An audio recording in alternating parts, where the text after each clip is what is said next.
Bismillahirrahmanirrahim. Assalamualaikum warahmatullahi wabarakatuh. Selamat datang para hadirin yang sudah siap untuk kuliah online di pertemuan 9 mata kuliah strategi pemasaran. Adapun bab yang akan kita bahas kali ini adalah merancang strategi saluran pemasaran. Ini sesuai dengan bukunya Kotler dan Keller bab ke-15.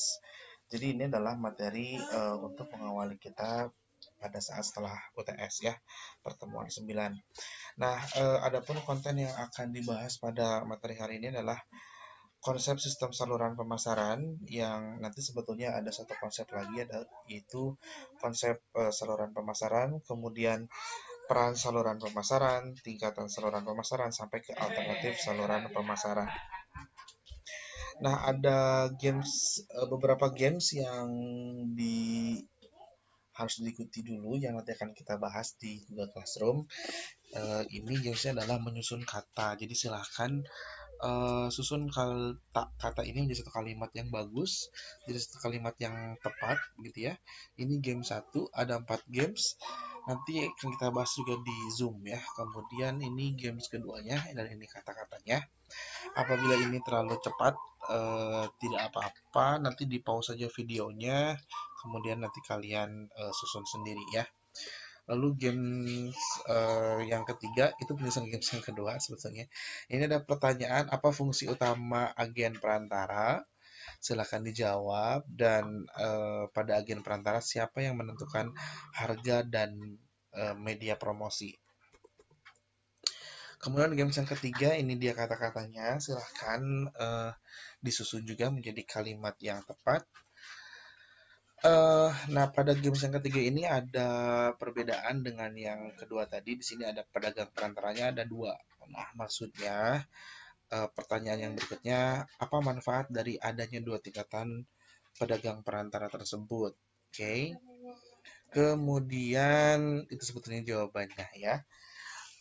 Games yang keempat ini kata-katanya. Silakan susun juga menjadi satu kalimat yang tepat.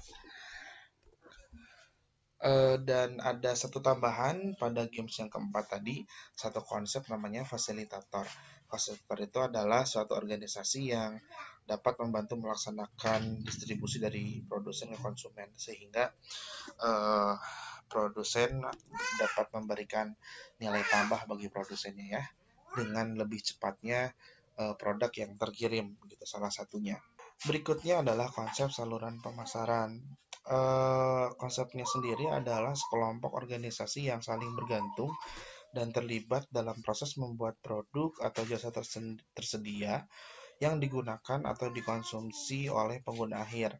Di sini ada satu kata yang harus atau tidak boleh tidak ada ya. Ini ada kata tersedia. Artinya bahwa saluran pemasaran ini tidak memproduksi kembali atau tidak mengolah kembali dari produsen tersebut. Jadi hanya mendistribusikan saja. Produk dari produsen didistribusikan oleh saluran pemasaran disampaikan kepada konsumen. Tidak semua perusahaan melakukan atau memiliki saluran pemasaran. Ditambah lagi dengan adanya sekarang perkembangan teknologi, penjualan online, sehingga banyak produsen yang tidak menggunakan saluran pemasaran khusus yang mereka kelola, tetapi hanya menggunakan pihak ketiga atau pihak eksternal, yaitu jasa pengiriman barang. Sebetulnya hal tersebut bisa mengefektif dan mengefisienkan biaya sehingga bisa mengurangi harga produk dan kemudian juga memberikan nilai tambah kepada konsumen. Namun tidak jarang juga bagi perusahaan besar yang memiliki saluran pemasaran yang dikelola dengan baik dapat memberikan margin atau keuntungan penjualan yang lebih besar dibanding iklan. Seperti di Amerika Serikat yang di bukunya Kotler edisi ke-13 jilid kedua disampaikan bahwa di perusahaan di Amerika Serikat itu ternyata sistem saluran pemasaran yang dikelola dengan baik dapat memberikan margin terhadap perusahaan margin penjualan terhadap perusahaan itu 30-50% lebih besar, jauh lebih besar dibanding kontribusi iklan, promosi, bundling produk yang dibuat oleh perusahaan. Nah, ada beberapa perantara, istilah dalam beberapa perantara, ada yang namanya pedagang, ada agen, ada fasilitator. Nah, pedagang ini ada pedagang grosir, kemudian ada eceran yang membeli. Eh, Pedagang ini dia mempunyai hak atas produknya, dan dia juga tentunya menjual kembali produknya. Artinya berhak itu artinya pedagang ini memiliki kepemilikan terhadap produk tersebut ya. Nah, sedangkan agen itu contohnya istilah lainnya atau contohnya ada broker, ada perwakilan produsen, ada agen penjualan. Tugasnya tentu mencari pelanggan dan bernegosiasi dengan pelanggannya, dan dia mengatasnamakan produsen. Bedanya dengan pedagang, kalau di sini agen tidak punya hak atas kepemilikan produk tersebut, jadi hanya mencari pelanggan saja. Kemudian fasilitator, contohnya seperti perusahaan transportasi, gudang independen, bank, agen periklanan, yang tugasnya tentu membantu dalam proses distribusi, tetapi juga, nah ini hampir sama dengan yang agen, tidak memiliki hak atas barang atau tidak menegosiasikan pembelian atau penjualan.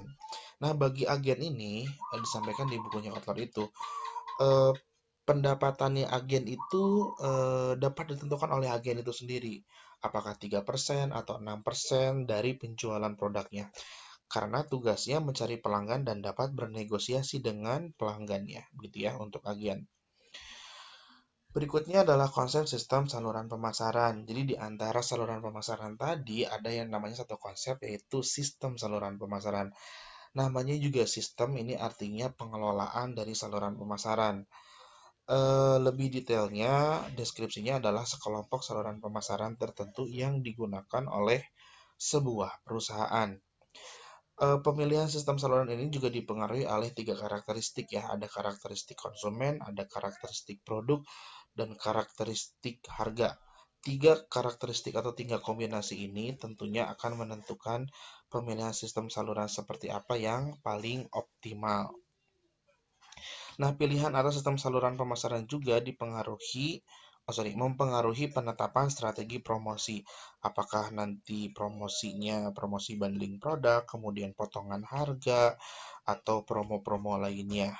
Oke, nanti kita akan bahas di materi yang berikutnya, di slide yang berikutnya. Slide ini adalah model sistem saluran pemasaran yang menggambarkan strategi apa saja yang bisa dilakukan oleh saluran pemasaran dan ada di mana peranan saluran pemasaran juga sistem saluran pemasaran tadi.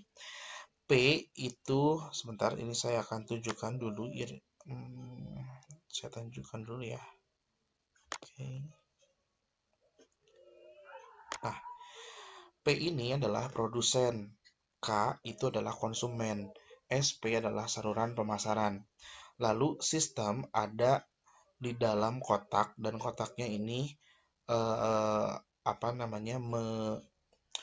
ada di luar lingkaran. Jadi si saluran pemasaran itu sendiri ada di dalam sebuah sistem. Karena bisa saja perusahaan itu hanya produk, kemudian bulat tentang saluran pemasaran dan konsumen, lalu tidak ada sistem. Tentu itu tidak akan lebih berhasil dibanding dengan adanya sistem. Sehingga dengan sistem ini akan membantu penjualan lebih baik. Sistem ini tentunya ya berkaitan dengan teknologi. Jadi pendataan, kemudian teknologi, internet yang membutuhkan itu, karena sistem pasti berkaitan dengan itu. Ya, kemudian termasuk SOP, kebijakan-kebijakan perusahaan harus termanage dengan baik dalam sebuah sistem ini. Nah, umumnya bagi perusahaan yang memiliki sistem tidak hanya memiliki satu saluran pemasaran, tetapi satu sistem saluran pemasaran yang dimiliki oleh perusahaan bisa terdiri dari saluran pemasaran 1, saluran pemasaran 2, dan saluran pemasaran 3, begitu. Tentunya semakin banyak saluran pemasarannya ini akan semakin banyak juga memberikan nilai tambah kepada konsumen ini, ya. Oke, lalu ada satu pekerjaan yang dilakukan oleh sistem saluran pemasaran, yaitu adalah promosi.